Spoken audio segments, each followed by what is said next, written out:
Alhamdulillah tahadus binikmah. Puja, puji dan syukur kita panjatkan kepada Allah yang masih memberi kesempatan kepada kita untuk bersiap menuju tempat abadi, bekal kita untuk di tempat yang benar-benar tidak ada ujungnya. Salawat beserta salam semoga tetap tercurah kepada Nabi besar Nabi Muhammad sallallahu alaihi wasallam, pada keluarganya, sahabat, tabi'in, atba'u tabi'in, dan orang-orang yang taat kepada beliau.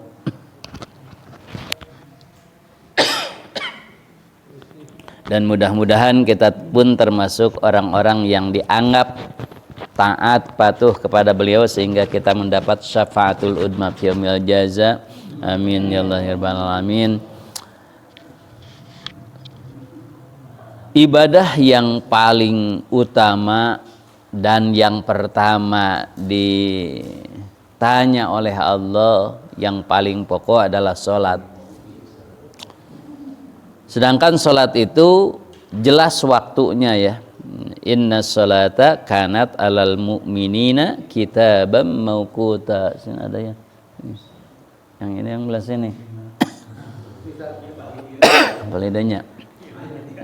Inna sholata, sesungguhnya sholat, karena terbukti sholat tersebut tuh alal mu'minina, kepada kaum mukmin, kitaban sudah ditentukan, sudah diwajibkan, sudah dipastikan, sudah ditulis ya. Sudah ditulis apa? Kitaban mauquta, waktunya jelas. Nah jadi suka ada kadang-kadang yang bertanya, Pak, jangan bagaimana kalau saya tuh mau ke pasar. Jadi kan kalau ke pasar agak siang mah suka kehabisan. Jadi sholatnya diawalkan aja, sholat subuh teh gitu.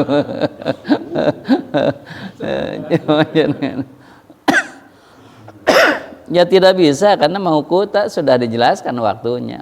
Gitu. Jelas waktunya. Wa qala Nabi sallallahu alaihi wasallam khamsu salawatin katabahunallahu alal ibadi. Salat 5 waktu itu sudah ditentukan oleh Allah bagi hamba-hambanya. Paman jaa bihinna, barang siapa yang datang menuju salat 5 waktu tersebut, walam yudayyi ya, walam yudayyi teu ngalalawurakeun. Naon teu ngalalawurakeun teh? Tidak menyepelekan ya. Teu nyapirakeun minhunna syai'an, sedikit pun, ikhfifafan, jeung teu ngenteng-ngenteng. Ngenteng-ngenteng naon? Maring-maring. Teu menyepelekan, maring ikhfifafan itu gampang ngaringankeun naon? Dianggap enteng gitu, dianggap enteng gitu. Dianggap menyepelekan gitu ya. Nah, ya gitu. Nah, dia itu tidak menganggap remeh, tidak menyepelekan, tidak apa tuh, bihaqihina, terhadap hak-haknya sholat. Ya, hati-hati. Sholat juga ada haknya. Ya, sholat itu ada haknya. Jadi ada hak, ada kewajiban, berarti jadi kewajiban kita hak sholat. Ketika kita melaksanakan hak sholat, maka kewajiban sholat untuk kita akan terlaksana gitu. Ulang lagi. Jadi kita dengan sholat itu ada hak dan kewajiban. Jadi ada haknya sholat, berarti kewajiban kita. Ada kewajiban sholat, berarti hak kita nantinya gitu. Nah, kita punya hak nih. Punya kewajiban, artinya punya sholat, hak sholat nih, hak sholat. Aduh, masya Allah ini.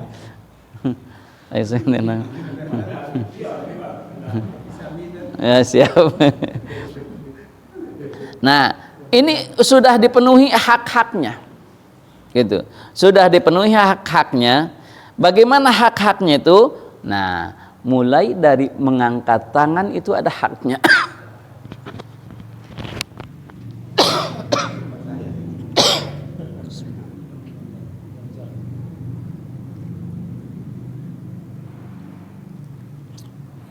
Mengangkat tangan pun ada haknya. Bagaimana haknya mengangkat tangan? Ini mengangkat tangan itu kan kata Rasul, Robul Yadain hadwa mankibaih misalkan. Itu salah satu haknya tuh. Ya. Angkatlah tanganmu sejajar malbahan pun bahumu gitu. Angkat tanganmu sejajar dengan bahumu.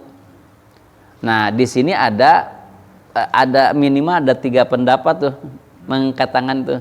Satu, yang disebut tangan itu seperti ini berarti segini katanya. Jadi ada yang sholatnya mengangkat bahunya segini, mengangkat tangannya sejajar dengan bahu itu segini.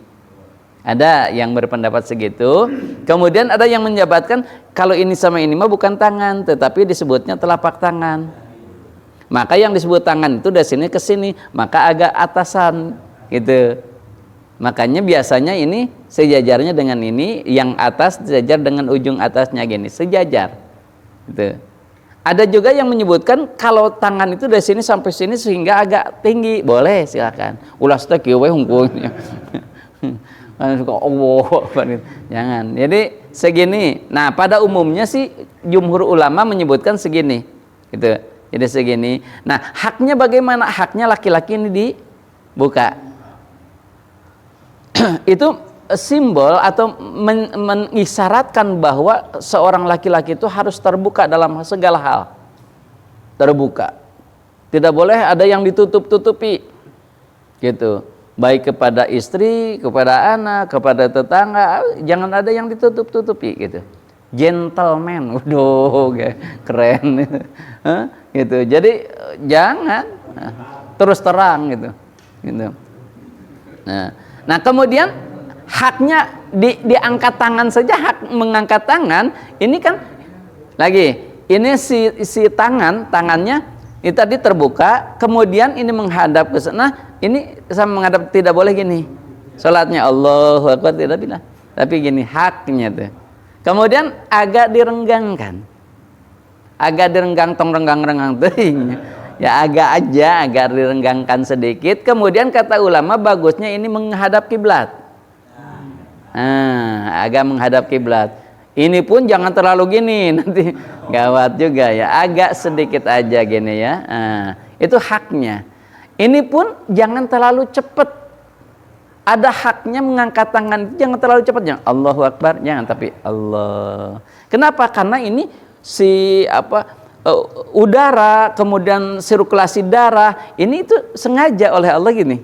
Supaya apa? Supaya lancar sirkulasi darahnya dan udaranya gitu. Jadi jangan terlalu cepat, Allah gitu. Ada hak-haknya. Gitu. Ketika mengangkat tangan juga ada haknya. Kemudian nyimpen ke sini juga ada haknya gitu. Nah, itu untuk kesehatan pun gitu. Untuk kesehatan di sini. Nyimpen itu ada haknya. Nyimpen pun di mana? Ini kan dada ini dada.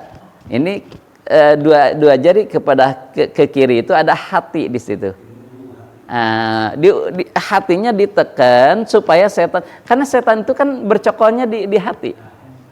Jadi ketika kita misalkan dipegang ini hatinya tidak terlalu leluasa si iblisnya, setannya gitu, menggodanya gitu. Ya, tekan aja gitu dadanya gitu. Ini hati gitu. Ini pegang. Kemudian ini megangnya gini. Ini menandakan tauhid kepada Allah. Esa. Ini dipegang ininya, pergerangannya ini gini. Nah, jadi semuanya ada hak-haknya gitu. Di situ juga sampai ada haknya. Nah, itu dohir ya, dohir. Nanti ada hak batinnya apa? Hati. Khusyuknya, tadorunya gitu. Ketika kita di hadapan maaf, kita sedang bareng misalkan menghadap seseorang yang kita kagumi, yang kita hormati, ya, yang pokoknya yang mulia, bagaimana hati kita? Menghadapnya hati kita. Nah, di hadapan Allah juga hati kita itu harus menghadap seperti itu. Ya. Nah, itu hak-haknya gitu ya. Jadi ada haknya. Ya. Kemudian hak yang lainnya nanti lanjut dulu hadisnya. Itu baru ditakbir saja kan gitu. Kemudian ketika takbir itu kan mengucapkan Allahu Akbar, hati itu niat. Allahu Akbar. Ini tidak boleh berhenti menyebutkan Allahu Akbarnya. Tidak ada jeda. Allahu Akbar nggak boleh, tapi Allahu Akbar gitu. Jadi dari A sampai Ro-nya itu harus bergabung gitu. Ya. Banyak masih di sini kan ada Allahu Akbar atau Allahu Akbar. Banyak itu pas besi. Bagusnya bareng. Nah, itu muqaranatuh bil urfi namanya. Muqaranah bil urfi itu si mulut, hati, pikiran, gerak sama. Jadi ketika Allahu Akbar semuanya sama, selaras gitu. Jadi mulai ucapan, pikiran, hati dan gerakan sama, pas. Menyebutkan A-nya gerak A gitu. Allahu Akbar dari mulai A-nya sampai bar harus beres. Hati pun sampai niatnya sudah beres gitu, baru sampai bar gitu. Jadi semuanya harus berkesinambungan gitu. Jadi kalau misalnya Allahu Akbar, nah itu enggak nyambung antara mulut, hati sama gerakan gitu. Seharusnya semuanya bagus. Tetapi sebetulnya itu tidak menjadi masalah karena antara gerakan dengan tangan itu kalau enggak ngangkat tangan pun sebetulnya sah saja sholat mah gitu. Sebetulnya enggak ngangkat tangan juga sah. Dan yang wajib itu takbiratul ihram, mengucapkan Allahu Akbar. Namanya takbir itu mengucapkan Allahu Akbar. Hanya ini ngangkat tangan itu haknya sholat. Itu walaupun tidak rukun, tapi tetap itu haknya sholat. Tadi yang dijamin oleh Allah itu, yang dijamin oleh Allah tadi istighfaran, tidak istighfaran tapi menyempurnakan bihaqqihinna. Nah, inilah padilah-padilahnya sholat. Di sini ada padilah sholat berjamaah. Padilah sholat 5 waktu itu salah satunya apa? Kana lahu indallah ahdun. Maka Allah akan menjamin kepada orang yang hak-hak sholatnya dipenuhi, disempurnakan. Apa ahdun Allah teh? Ayyadkhulahul jannah, pasti masuk surga. Jadi Allah sudah membuat perjanjian kepada orang yang memenuhi hak-haknya sholat, maka dijamin surga gitu. Jadi yang dilihat yang pertama sholatnya benar, udah surga gitu. Yang lain dianggap benar semuanya kalau hak-haknya benar gitu ya. Oke, lanjut. Apabila seseorang itu justru sebaliknya, palaisa lahu indallah ahadun insya'a adabahu. Bagaimana kalau hak-haknya ditinggalkan? Maka Allah menjamin orang tersebut tidak akan masuk surga dan siksa bagiannya. Kemudian apa?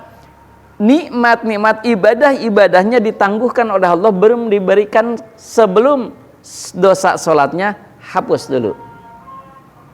Gitu, belum ditampilkan oleh Allah gitu. Kalau kita sholatnya belum benar ya. Bahkan Rasul menyebutkan masalus sholatil khamsi kamasali nahrin adbin gamrin bibabi ahadikum yaqtahimu fihi kulla yaumin khamsa marrah. Inilah. Ini hadis ini sering kita dengar ya, bahwa sholat itu bagaikan air yang mengalir, sungai yang mengalir di dekat pintumu, yang bening, jernih, dekat dengan kamu, bukannya di situ air tawar, jernih, kemudian kamu mandi 5 kali sehari. Apakah kata Rasul masih ada kotoran di dirimu? Kan tidak mungkin ada kotoran gitu. Nah, maksudnya apa? Maksudnya tadhabul dunub. Jadi fa inna sholatal khamsa tadhabud dunub kama yadhabul ma'a ad-darna. Salat tersebut akan menghapus dosa-dosa kalian seperti menghapusnya tadi air, kotoran dengan air. Dihapus oleh Allah. Nah, kecuali orang tersebut tidak meninggalkan dosa besar. Gitu. Kenapa? Karena inna sholata kafaratun lima bainahunna majtabat al-kabair. Itu ya. Jadi inna sholata, sesungguhnya sholat yang 5 waktu ya. Inna sholata, sesungguhnya sholat kafaratun, menjadi kifarat, pelebur. Kafaratun, menjadi kifarat lima bainahunna, di antara sholat tersebut gitu ya. Majtanabat selagi orang tersebut menjauhi al-kabair, dosa besar. Ulang. Jadi selagi orang tersebut menjauhi dosa besar, maka sholatnya akan menjadi kifarat. Gimana kalau sekarang sebaliknya? Mafhum mukhalafahnya, kalau orang tersebut tetap melaksanakan dosa besar, berarti sholatnya belum dijadikan kifarat. Oke, jadi intinya satu, sholat menjadi kifarat dari dosa antara sholat satu ke sholat yang kedua. Contoh misalkan kita tadi sholat maghrib, berbuat dosa tuh sampai isya, maka dihapuslah isya. Setelah isya kita berbuat dosa, maka dihapuslah nanti subuh gitu. Selagi tidak berbuat dosa besar. Kalau berbuat dosa besar berarti enggak jadi tuh. Iya pastilah, kan tadi haknya. Ya memenuhi hak-haknya. Kalau sudah memenuhi haknya jelas gitu. Nah, jadi kifarat. Kalau tidak memenuhi haknya ya enggak lah gitu. Ya tadi kan memenuhi haknya dulu, makanya hadis awalnya tadi memenuhi haknya. Kecuali misalkan dia melakukan dosa besar. Contohnya apa dosa besar? Membunuh, apalagi zina, maling, syirik, murtad, judi, itu maling ya, judi, apalagi gibah itu dosa besar katanya, sebagian ulama menyebutkan dosa besar tuh gibah teh, ngomongin orang lain tuh gibah tuh dosa besar katanya. Menyakiti orang tua, ukul walidain itu dosa besar. Menyakiti orang lain juga dosa besar. Sama gitu ya. Nah hati-hati mah murtad ya. Murtad itu kadang-kadang kita Masya Allah karim tidak terasa tuh murtad itu. Murtad itu keluar Islam. Ya murtad itu ada murtad ucapan, ada murtad patekadan, ada murtad kelakuan. Patekan keyakinan. Contoh misalkan gini. Misalkan ada seseorang menyebut orang lain, menyebutkan misal, wah dasar si anjing misalkan, maaf. Kita menyebutkan orang itu menyebutkan anjing, berarti kita menyebutkan bahwa orang itu seperti anjing, najis, maka itu disebut murtad. Murtad ucapan namanya. Tuh. Makanya kenapa diharamkan kita menyebutkan orang itu, menyebutkan anjing kepada orang, menyebut babi kepada orang gitu kan? Itu bahaya. Kenapa? Jadi murtad. Kalau ada anjing lewat, anjing itu mah teu naon, da anjing memang oge kan gitu. Ya. Ya. Tapi kadang-kadang anak-anak belum paham juga. Ada anjing misalkan kata itu tuh anjing lewat di bapak nggak boleh nyebut anjing katanya. Kenapa? Itu teh kasar. Memang anjing. Misalkan anjing. Si anjing. Oh enggak apa-apa, ke anjing mah pakai si juga gitu. Nah, ini termasuk murtad. Misalkan gini, dasar si Fir'aun, dasar si Dajjal. Kita berarti menganggap orang itu Fir'aun, Dajjal, sederajat seperti itu namanya murtad ucapan. Ya. Kan kita sering mengatakan gitu, ada dasar si Korun. Kan si Qarun ahli neraka. Berarti kita menyebutkan orang itu seperti Qarun atau seperti si Dajjal. Oh, dasar si Firaun gitu. Itu kan hati-hati itu. Ya. Dasar si kafir tah. Dasar si kafir itu. Hati-hati itu. Itu murtad tuh. Tapi Rasulullah kan Abu Jahal, kata Allah bilang itu Firaunnya umat. Ke Abu Jahal. Kan tadi juga menyebutkan ke orang muslim. Orang kafir mah boleh.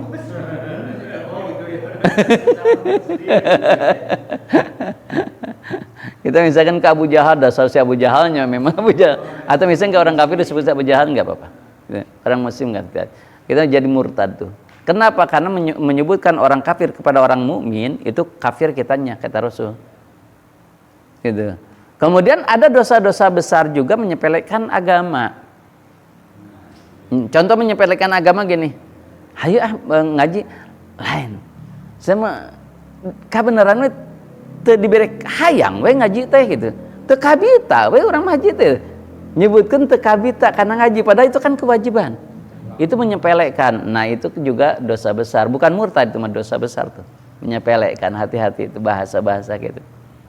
Atau misalkan gini, artinya ini murtad lagi, misalkan kalau mah ya daging babi itu dihalalkan, kayaknya aduh lezat gitu kan. Nah itu udah diharamkan, kita menginginkan atau menyebutkan kalau mah. Atau misalkan gini, apa susahnya sih LGBT juga disahkan, kenapa sih gitu, misalkan gitu.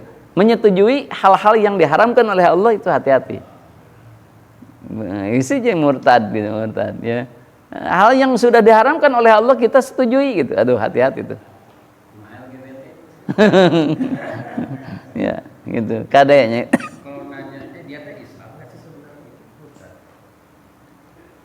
Itu bukan bertanya ya. Enggak apa-apa bertanya. Enggak apa-apa gitu. Silakan gitu mah. Kita kan bertanya Islam enggak guys gitu ya. Misalkan memang kita enggak tahu ya dia benar Islam atau enggaknya gitu misalkan. Nah, itu enggak jadi masalahnya itu. Nah, jadi kalau dosa besarnya ditinggalkan, insya Allah itu akan jadi kifarat dari dosa-dosanya, gitunya. Wa qala Nabi sallallahu alaihi wasallam inna sholata kafaratun bainana wa bainal munafiq syuhudul itamati wasabhi la yastati'unahuma. Bahkan gini, gampang cina untuk membedakan antara orang mukmin dengan orang munafik mah gampang. Kata Rasul, lihat aja suka sholat berjamaah isya sama subuh enggak, gitu aja lah gitu. Kalau tidak suka sholat berjamaah isya dan subuh, udahlah munafik gitu. Sholat isya dan sholat, boleh menjudgment ya. kata Nabi, iyalah kita mah enggak lah gitu. Dalam hati aja. Dalam hati aja. Jangan kitanya gitu lah. Ayo orang lain mah baik itu enggak.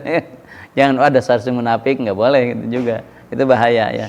Mungkin saja di rumahnya berjamaah atau di yang lain berjamaah gitu kan. Nah ini mah untuk motivasi aja ya. Man laqiyallahu wa huwa mudayyi'un li sholati lam ya'ba'u Allah bi syai'in min hasanati. Barang siapa yang bertemu dengan Allah ketika matinya, kemudian dia mudayyi tadi apa? Ngalalawora, menyia-nyiakan, menyepelekan sholatnya, maka kebaikannya oleh Allah tidak akan dianggap, gitu. Tidak akan dianggap oleh Allah gitunya. Kenapa? Karena as-sholatu imaduddin, bahwa sholat itu tiangnya agama. Paman tarokaha faqad hadamadin, barang siapa yang meninggalkan sholat itu sama dengan merobohkan agamanya. Barang siapa misalkan sholatnya goyah, berarti tiangnya goyah. Artinya sholatnya hak-haknya, rukunnya, syaratnya kurang, berarti goyah tuh, goyang. Maka pasti bangunannya tidak akan kuat, goyang gitu. Kenapa? Karena imaduddin. Ya. Untuk kita aja lah, untuk kita. Sholatnya aja lihat nih, misalkan gini, sholat kita udah bagus nggak sih gitu. Kalau belum, berarti goyang tuh agama kita. Mudah sekali terombang-ambing nanti gitu. Kemudian sahabat bertanya, ayul amal afdal ya Rasulullah, amal apa yang paling afdal? Faqala as-sholatu limuwaqitiha, sholat tepat waktu, sholat pada waktunya, itu yang paling afdal gitu. Sholat pada waktunya, sholat tepat waktu. Bagaimana dengan sholat jamaah? Tepat waktu enggak? Itu mah rukhsah. Rukhsah itu keringanan supaya tidak menyusahkan, agama itu tidak menyulitkan. Itu mah dalam hal-hal tertentu kan, enggak setiap saat kan. Itu setiap saat jamaah dan qashar, itu mah ketika hal-hal tertentu saja kan gitu. Nah, wa qala sallallahu alaihi wasallam man hafadha 'alal khamsi bi ikmali tuhuriha, barang siapa yang salat 5 waktunya itu bersucinya itu sempurna. Nah, bersuci itu kan suci dari hadas dan suci dari najis. Suci dari hadas besar dan hadas kecil. Ketika kita wudunya tidak benar, maka salatnya tidak akan benar. Ketika kita mandinya tidak benar, maka sama, salatnya tidak akan benar. Maka kata Rasul, pertama lihat bersucinya, sempurnakan asbigil wudunya, ikmalit toharahnya, biikmalit tuhuriha, sempurnakan bersucimu, suci dari hadas dulu. Nah, makanya wudhu pun harus benar. Contoh misalkan, maaf sekali, misalkan ini kukunya masih hitam-iteman, wudu misalkan, kan nggak sah tuh, karena terhalangi dengan kotoran. Gitu. Sama misalkan kita bangun tidur teh wudu, hari pas rek salat teh cilu teh masih kena narang gitu. Kan enggak tembus kan gitu kan gitu. Enggak tembus. Nah, itu juga sama. Hati-hati gitu. Ya, kan setelah kan kalau masih kecil mah geningannya maaf, kalau udah bangun tidur teh wudu kemudian geus beres wudu teh masih kena gitu. Kan tembus enggak mungkin tembus kan gitu. Berarti kalau enggak tembus hati-hati gitu ya.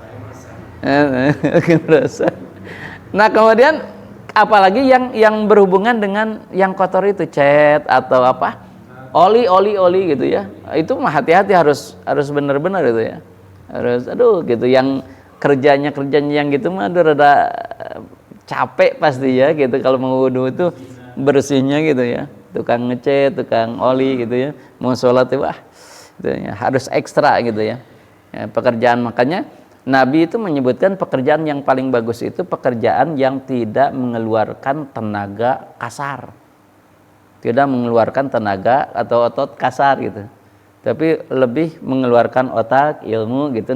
Yang paling bagus mah bukan fisik gitu ya, pekerjaan anu paling bagus mah gitu. Nah, jadi bersuci dari hadas, termasuk bersuci dari hadas besar kan itu juga ada etikanya. Satu, basuh dulu kotorannya, setelah itu baru wudu, setelah wudu baru kepala, baru kanan 3 kali, kiri 3 kali, kemudian yang selanjutnya lubang-lubangan itu harus terbasuh semuanya. Kalau tidak terbasuh berarti tidak sah. Termasuk kata ulama fikih itu, ketika kita BAB, kemudian kan kita suka ngebetan tuh. Nah, itu kan kelihatan ketika ngebetan, nah itu dianggap jihad luar. Maka ketika mandi besar juga itu harus kebasuh. Artinya ketika kita mandi besar itu agak dibetankeun gitu. Agak diedankeun.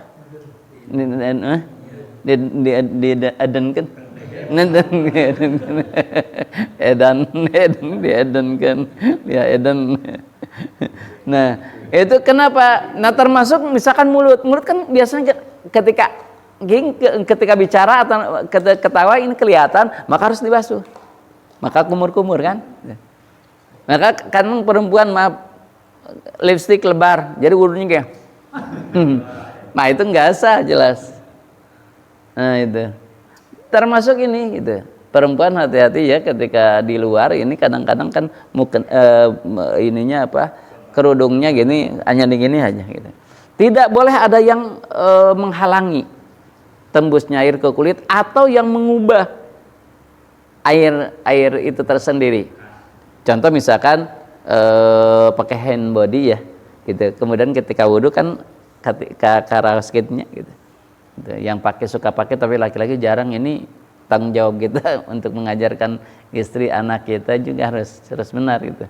Itu kan tanggung jawab suami, tanggung jawab seorang ayah gitu, untuk mengajarkan. Hati-hati kalau perempuan kan gitu, banyak aksesorisnya perempuan tuh ya. Itu dari bersuci dari hadas. Sekarang bersuci dari najis.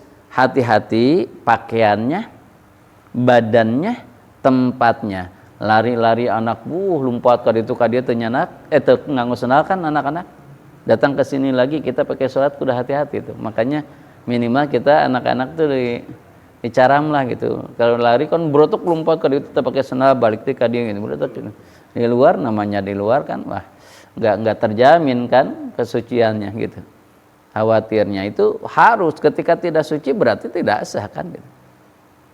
Ikmalilnya harus, ya itu rahasianya gitu. Maka kata Rasul, miftahul jannah as-shalah, kuncinya surga itu sholat.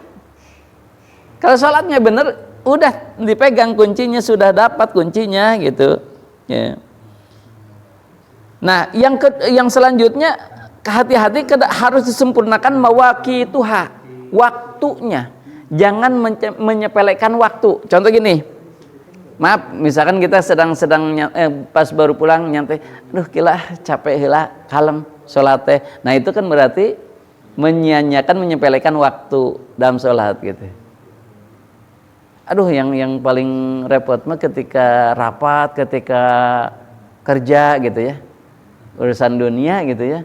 Awas, hati-hati itu bisa disebutkan menyepelekan waktu sholat gitu. Keserunya ya, memang bingung ketika rapat, ketika ketika apa gitu ya, kan susah gitu ya. Aduh, bingung gimana gitu. Yang dikhawatirkan tadi menyia-nyiakan waktu sholat, menyepelekan waktu sholat gitu. Padahal itu kuncinya surga gitu. Nah, kuncinya surga. Kemudian ketika kita menyempurnakan bersucinya dan seterusnya, maka nuron wa burhanan, sholat itu akan nur. Maka kan suka ada ini apa? Min asari sujud, min asari sujud teh bekas sujud. Nah itu akan jadi guroh, akan jadi tak kayak gini. Ini kan terang nih, itu kan pusatnya. Nah ini tuh jadi pusatnya gitu, pusat penerangnya gitu. Kalau ada, tapi itu juga kalau memang hitamnya itu bekas sujud dan lama sujudnya, bukan digesruk-gesruk sujudnya gitu kan. Beda kalau digesruk-gesruk kan beda lagi kan gitu. Kadang-kadang suka aya nu digesrukkeun suruh duit gitu kan, jadi rada panjang gitu.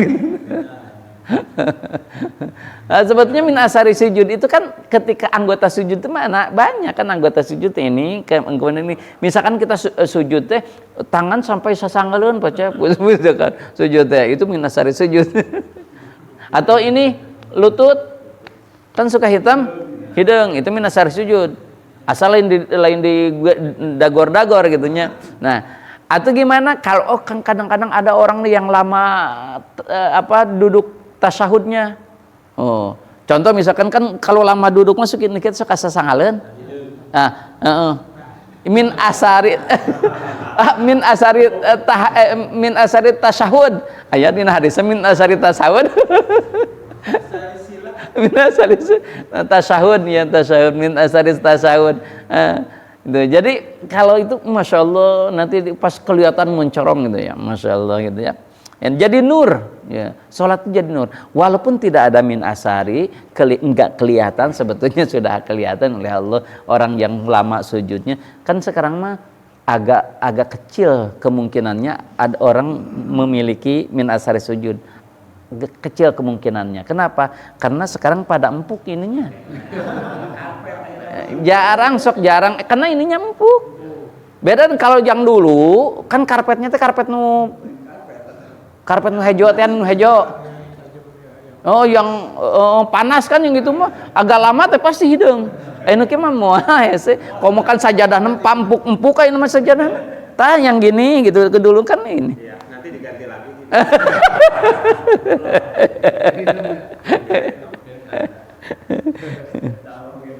Terangun Allahnya tuh hitam gitu. Iya, khawatirnya nggak apa-apa. Ria itu urusan hati, nggak apa-apa kalau gitu misalkan ria mah gitu. Kan khawatirnya nggak apa-apa. Burhanan, jadi burhan, jadi petunjuk nantinya.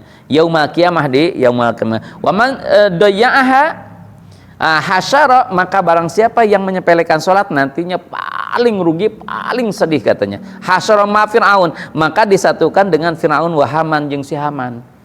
Tahu Haman? Haman itu patihnya Fir'aun yang pertama kali mengikrarkan Fir'aun Tuhan. Si Haman tuh jarang-jarang terkenal pada itu.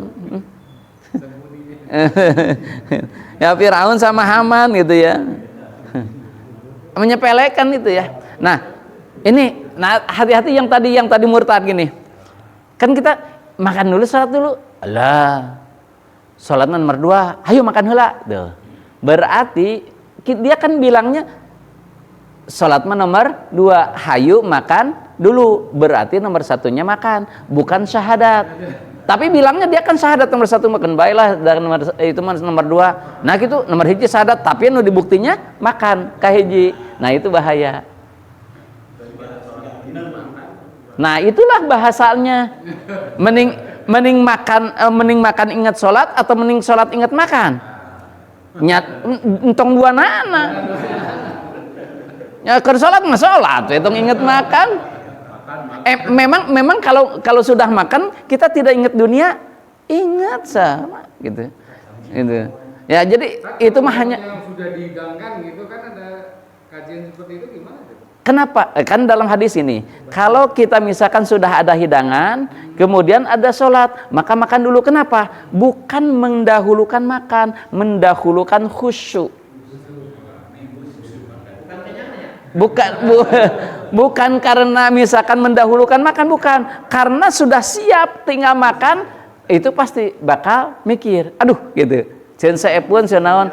Itu sebetulnya bukan mendahulukan makan, tapi dalam lihat di babnya bab khusyuk itu, bab khusyuk babnya itu disimpulnya di bab khusyuk. Takut enggak khusyuk kamu karena ini baru adzan, kalem aja makan dulu. Jadi tergantung niatnya lagi ya? Iya, tergantung niat. Tapi kalau kita itu banyak makan itu teu husu, nunutan gitu kan.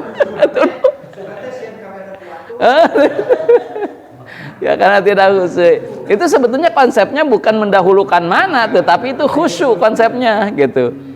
Kadang-kadang itu juga dipermainkan gitu. Itu dalam hadis juga kan makan dulu lah gitu kan. Itu permainan bahaya itu, mempermainkan itu. Itu kan dah khusyuknya itu yang paling utama gitu ya. Tapi kita kadang-kadang tidak tahu inti dari hadis itu sendiri gitu ya gitu. Kadang-kadang gitu ya. Itu bahaya ya. Wa qala iftaradallahu ala khalqihi ba'da tauhidi ahabullah ilaihi minas salat. Tidak ada satupun pekerjaan setelah tauhid kepada Allah yang paling dicintai oleh Allah kecuali salat. Jadi setelah tauhid, setelah keimanan, setelah iman, salat yang paling dicintai oleh Allah. Makanya salat lihat aja, segimanapun sakitnya tidak ada keringanan. Salat itu tidak ada, oh ini mah sakit udah enggak salat, enggak bisa. Selama pikiran masih waras, salat itu diwajibkan, seripuh apapun. Enggak bisa berdiri, duduk, enggak bisa duduk, berbaring, tidak bisa bergerak dengan isyarat, dengan kecep mata. Teu bisa keneh ku ngicep mata salatan, naon hese da gitu kan. Seminggu saya gak lupa.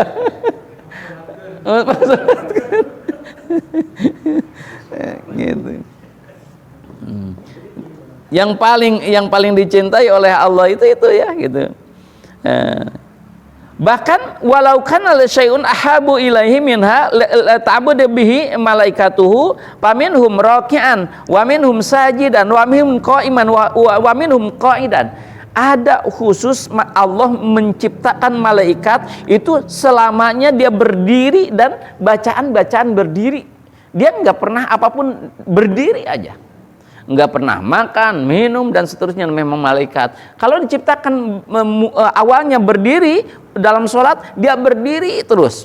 Kemudian ada orang yang malaikat itu yang diperintahkan oleh Allah ruku terus. Dari mulai diciptakan sampai kiamat ruku. Ada yang diciptakan sujud, ada yang diciptakan duduk.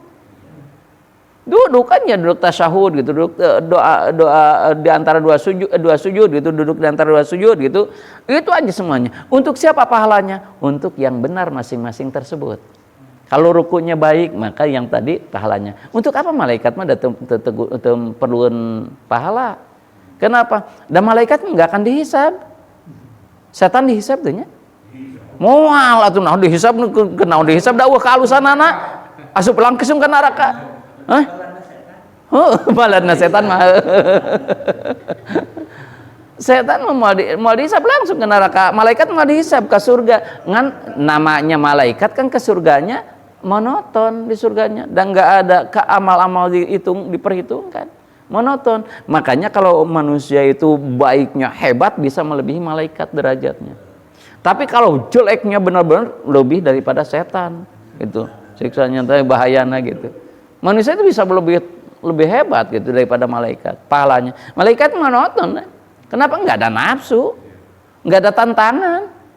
Kalau gitu kan, wah tantangannya banyak, jabatan, pekerjaan, tebogana naon ge fakir ge jadi tantangan kan kurang mah. Karena udah fakir, ibadah teh kan masyaallah ya karim gitu. Kan kurang kan gitu, tantangan semuanya gitu. Ruku Nah, ruku ya ada, ruku juga ada haknya. Kita akan bahas ruku ada haknya. Gimana haknya ruku gini? Kita contohkan supaya pas ya. Ruku itu ada haknya. Haknya bagaimana ruku? Kata Rasul ketika ruku itu si pundaknya itu seperti papan dipotong gitu. Ya. Ketika kita ruku kan gini. Allahu Akbar. Nih. Ini ruku itu si pantat sampai kepala itu lurus. Ya. Dari sini lurus semuanya dan ini dipegang di lutut. Dan megangnya juga kata Rasul tidak boleh dinyekek tuur gini. Atau gini, enggak boleh, tapi gini. Sehingga kalau diangkat itu ngiblat. Tuh. Nah, ini gini. Renggangnya ini tidak terlalu renggang dan tidak terlalu kira-kira sejengkal aja gitu. Nah, ini lurus. Apa banyak sekali hikmahnya, salah satunya udaranya, darahnya, itu kan makanya orang yang sujudnya dan rukunnya bagus pasti cerdas pasti gitu ya. Nih, nah, tidak boleh berat sebelah atau misalkan agak, nah ininya lurus, tidak boleh gini. Ya udah, jangan. Kecuali ai sakit mah beda deui kan sakit ya. Ai sakit mah. Kan nyeri sakit. Tapi tapi justru ketika sakit pelan-pelan coba luruskan, insya Allah nanti lurus gitu. Ya, gitu.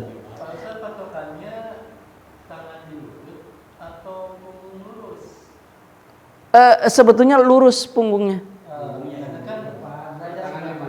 Kan ada tangan yang panjang, ada yang pendek. Oh, tangan panjang tekenging padet. Oh iya.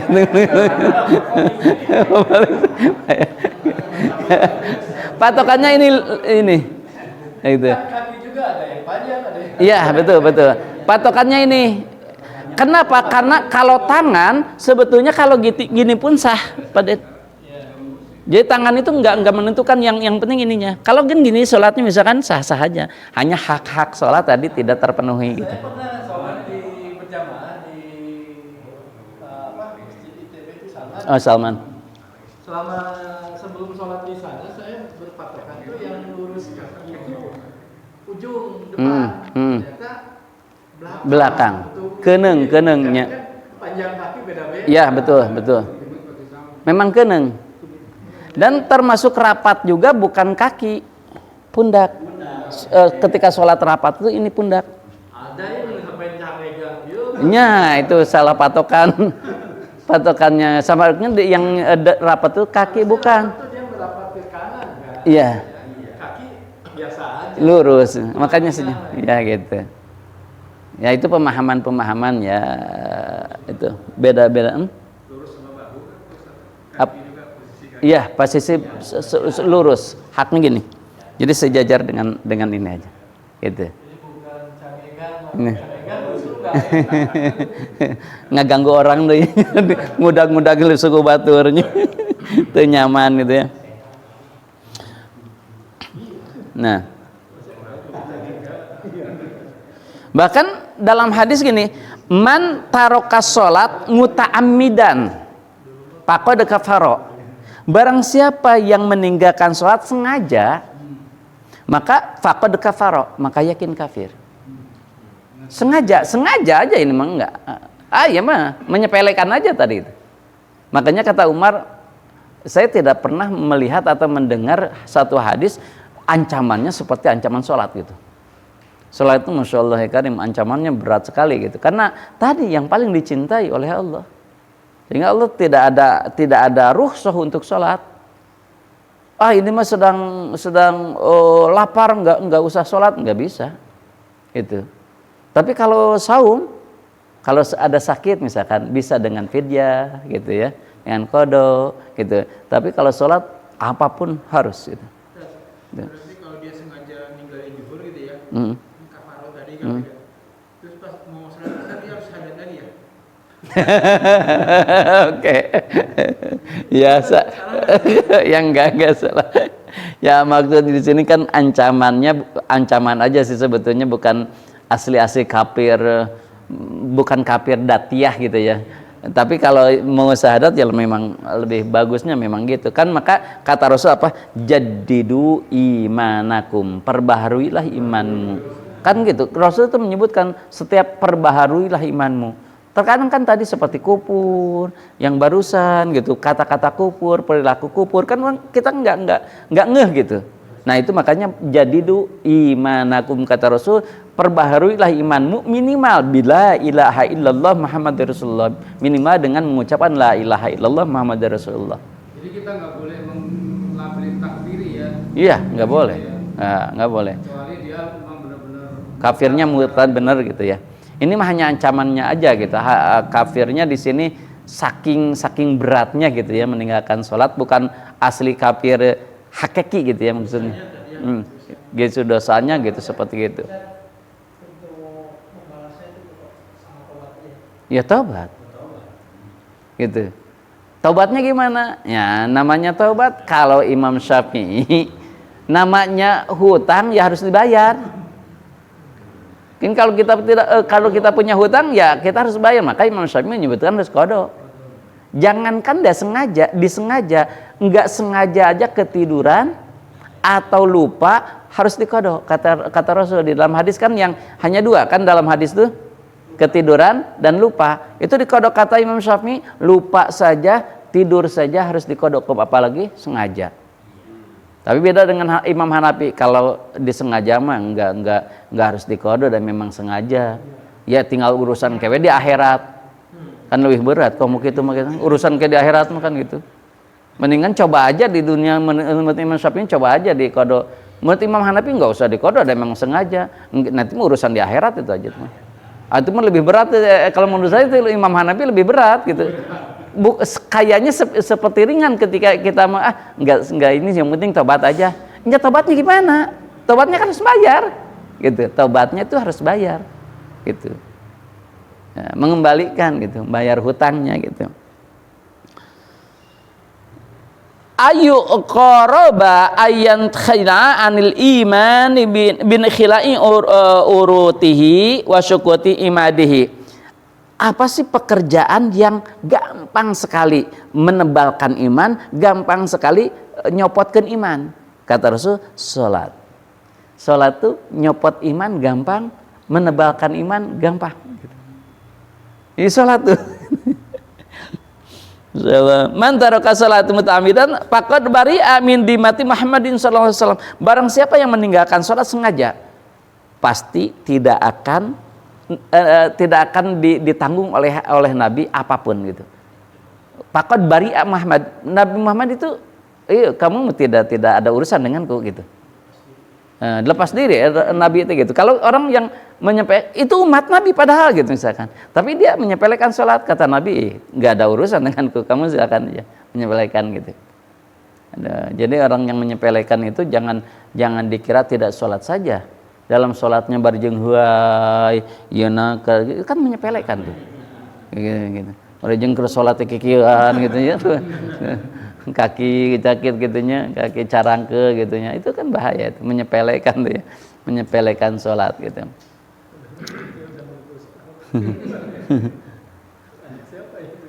Ya kan suka ada yang sholatnya sujudnya gini gitu atau gini. Gitu.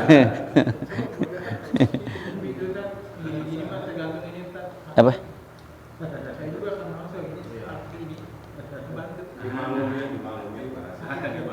Oh, apanya? Ketika sujud? Oh, berarti mah nggak apa-apa. Ketika sujud makan ini halus ini. Ini ketika sujud makan ini harus.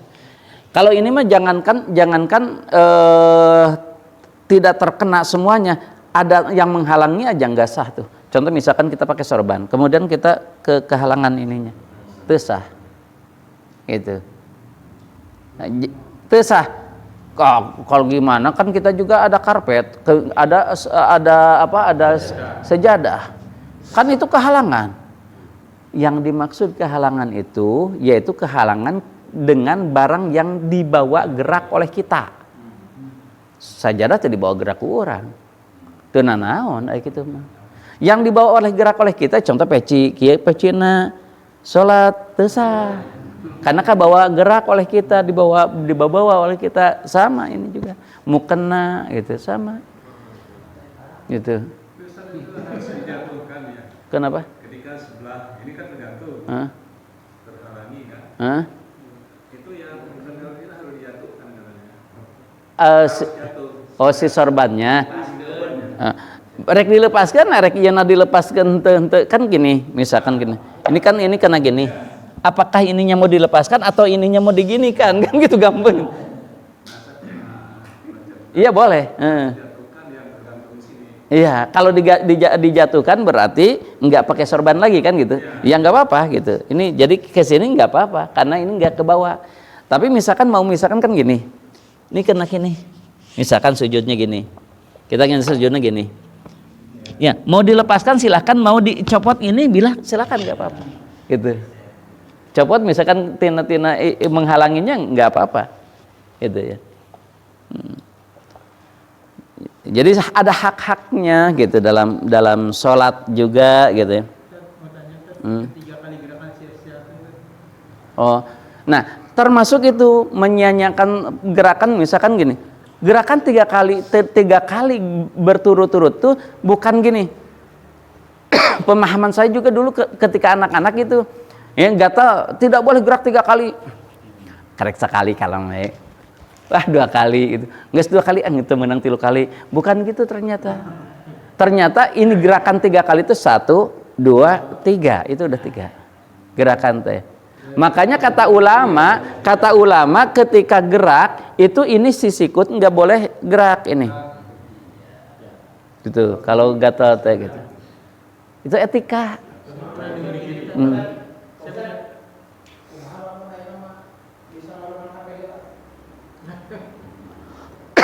Bagaimana kalau mariman HP dulu tergantung tadinya. Misalkan saya tuh lupa. Tadi matikan, tadi silent. Ternyata ininya bunyi ada yang nelpon gitu misalkan. Ternyata kan ininya apa? Nada deringnya rungkat misalkan. Kan gawat gitu.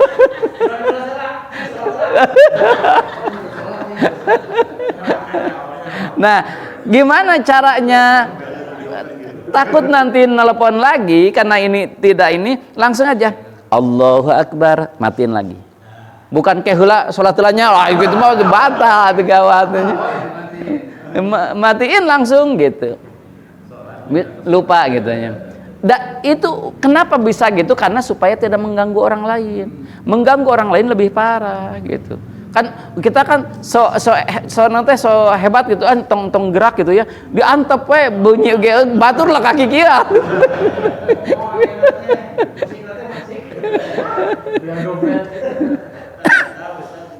Gitu ya. Ini saya pernah dengar pertanyaan gitu ya. Nah ini mah di pusat YouTube gitu ya. Jadi namanya dia nanyain masalah 3 gerakan sia-sia itu kan yang membatalkan salat. Menurut Ustaz Bima, namanya gerakan sia-sia itu ya artinya emang tidak hubungannya kan kalau misalnya gatal mah nggak sia-sia karena menggaruk gitu. Terus juga misalkan kita benerin peci bukan gerakan sia-sia karena kita membenarkan supaya sudah benar gitu. Oke. Gitu, nah, nggak apa-apa. Misalkan gerakan nggak sia-sia, memang kan tadi juga tapi etika gitu. Maksudnya etika. Nu sia-sianya yang gini. Kalau gini gerak memang boleh. Yang sia-sianya yang lebihnya itu berlebihannya gitu. Ya itu mah pastilah masa gitu ya. Nah, termasuk sia-sia gini contoh misalkan ini sia-sia juga ini. Kita mau ruku Allahu Akbar. Nah, itu sia-sia tuh. Nah, gitu. Atau misalkan Sami Allahu liman hamidah. Nah, itu kan sia-sia gitu. Ya, itu kan sia-sia. Itu udah jelas nggak sah gitu ya. Gitu. Ya. Contoh misalkan kita ketika maaf sih. Kita kan kita sekarang musim pilek misalkan gitu ya. Kan kita bawa sapu tangan tuh. Kan misalkan bawa sapu tangan, kan disusut nggak apa-apa, simpen lagi gitu, simpen lagi kan seberapa kali itu nggak sia-sia, memang sakit. Masa kita sedang pilek ke sholat kan dia antepek jawabannya gitu, kan nggak mungkin kan gitu, ya tetap aja gitu. Makin kesini nanti Nah, gitu. Si imam nanti sujud lila kan mungkin ngucur kan bahaya gitu. Nah maksudnya itu kan tidak sia-sia, itu memang sakit boleh, itu nggak usah lalaunan kumaha, nggak, biasa aja, normal aja gitu.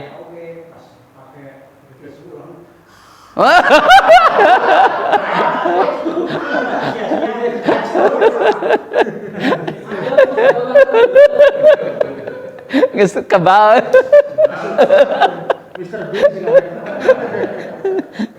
Kebal. Aneh.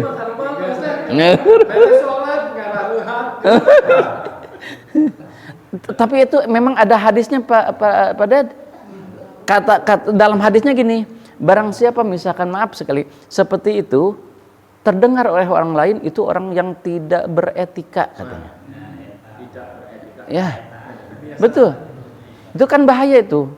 Kata Nabi itu kan menyakiti orang lain tuh. Gitu. Ya, jangankan gitu. Kata Nabi nih, ketika kita meludah di depan orang lain, sejak ke depan meludahnya ada orang lain di depan, itu tidak sopan tuh. Makanya kata Nabi meludahnya enggak berbunyi, kemudian ke dekat kaki kita gitu. Enggak boleh di depan orang gitu. Enggak beretika. Sholat kita boleh berludah itu prakteknya gimana Nabi dulu? Apanya?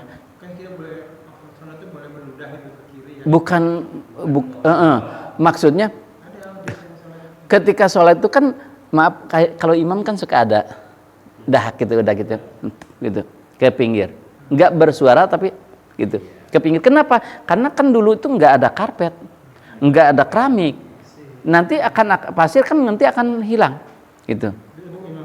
Ya imam lah, kalau makmum masa imam yang diperbolehkan. Kenapa? Karena suara kadang-kadang suka seret gitu ya, boleh imam. Nah, kalau kita mah enggak, untuk apa? Karena suara enggak dikeraskan kan gitu. Nah, naonan kayak gituan. Enggak usah ya gitu. Ya kecuali ya memang penyakit. Kalau penyakit kan enggak bisa diubah gitu ya. Kemudian kata Rasul, masalus sholatil maktubah kamasalil mizan, man aufa istaufa. Sholat itu seperti mizan, seperti timbangan. Jadi ketika kita misalkan mencukupi timbangan, maka cukuplah timbangan tersebut. Kayak timbangan aja pokoknya gitu. Timbangannya ketika mau dicukupkan ya cukupkan, kalau misalkan dikurang ya kurang, silakan gitu. Hanya nanti hasilnya gitu. Timbangan kita itu sholat tuh. Jadi baik atau tidak baiknya lihat aja sholatnya. Makanya pertamanya kan lihat aja sholatnya. Ini calon mantu nih, sholatnya bagus nggak? Oh bagus, udah lulus gitu. Sholatnya aja lihat gitu. Sunnahnya aja lah, sunnahnya, prakteknya kelihatan. Kalau sholatnya asal-asalan gitu, udah gitu. Nggak benar gitu ya. Jadi akhlak pun ya. Itu ya. Masih banyak kalau hadis tentang sholat mah banyak pisannya. Minggu depan. Season 2. Oh, bisa. pertanyaannya tapi ini tetap kan disebarkan kan.